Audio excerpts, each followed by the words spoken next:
It started as a normal day for Daniel.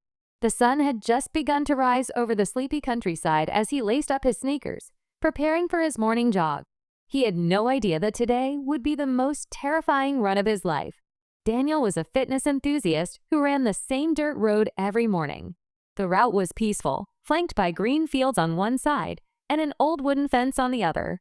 The only sounds were the rhythmic pounding of his feet on the path and the occasional chirping of birds. But today, something was different. As Daniel rounded a bend, he noticed flashing blue and red lights in the distance. A group of uniformed officers stood near a police SUV. Their dogs, huge, muscular Belgian Malinois, were leashed but visibly agitated. Daniel slowed his pace, trying to make sense of the situation. Before he could react, a stern voice called out, "You! Stay where you are!" His heart pounded. Had he done something wrong? He instinctively took a step back, but one of the officers whistled sharply, and the dogs immediately snapped to attention. "Don't run," the officer warned. "You don't want to make this worse." Daniel's eyes flicked to the officer's vest. Fugitive Task Force. That's when he saw her. A woman in a crisp white blouse, holding a clipboard, jogging towards him. She looked oddly out of place in the tense scene. Her blonde hair was tied back, and her expression was unreadable. "Mr. Carter," she said, stopping in front of him. Daniel blinked. "You have the wrong guy." The woman smiled. "Do we?" Before he could respond, one of the officers unclipped a leash. 4 trained police dogs lunged. The chase begins. Instinct took over. Daniel turned and sprinted.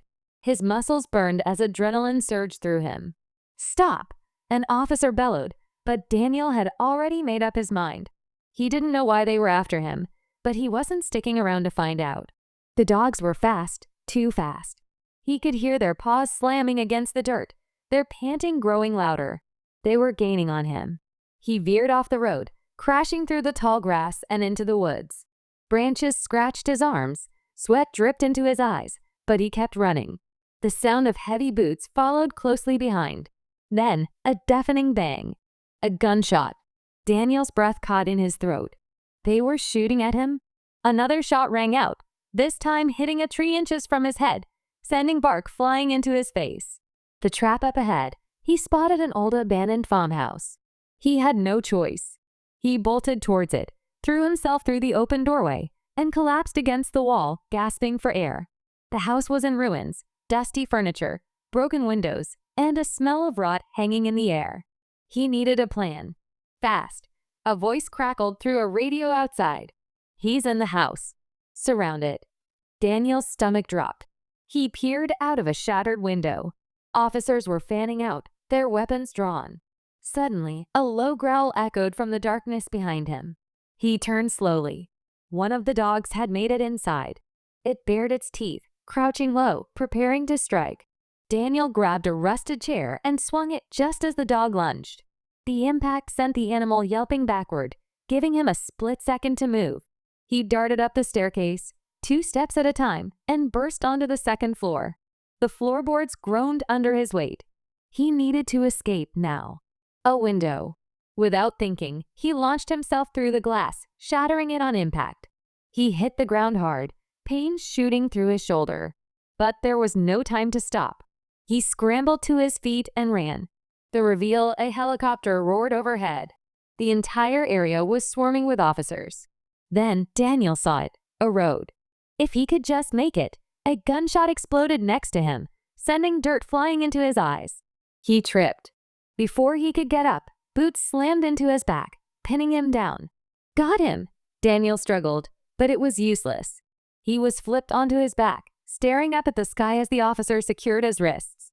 The woman with the clipboard stepped forward, looking down at him with a smirk. "Well, that was exciting," she said. Daniel spat blood from his lip. "Who the hell are you?" She crouched beside him, tapping the clipboard. "We needed to test the program," she said. "And you were the perfect candidate." Daniel's mind spun. "Program?" The officer holding him down chuckled. "You ran well, Carter, but not well enough." Then the world went black. The aftermath. When Daniel woke up, he was in a white room. No windows. No doors. Just a single blinking red light in the corner. A voice crackled through an unseen speaker. "Test complete. Subject 47 has been recovered. Begin Phase 2. Daniel screamed, but no one was listening. The end.